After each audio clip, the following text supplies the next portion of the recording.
ଜୟ ଜଗନ୍ନାଥ ସାଙ୍ଗମାନେ, ଆମେ ଏବେ ଭାବିଲୁ ରାଧାଷ୍ଟମୀ ଭାର ନେଇ ପିଇସି ଘରକୁ। ଦେଖାଯାଉ ସୁଜାତା ଏବେ ବି ପୁରା ରେଡ଼ି ଅଛନ୍ତି ଯିବା ପାଇଁ।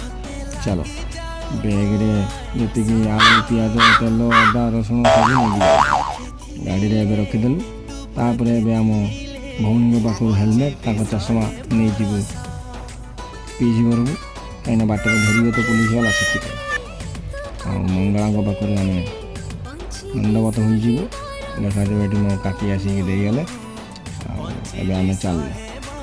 ବାଟରେ କଦଳୀ, କାକୁଡ଼ି, ତା ସାଙ୍ଗକୁ ମିଠା ଆଉ ଗୁଲୁଗୁଲା ତ ବହୁତ ତାଙ୍କର ଇଚ୍ଛା।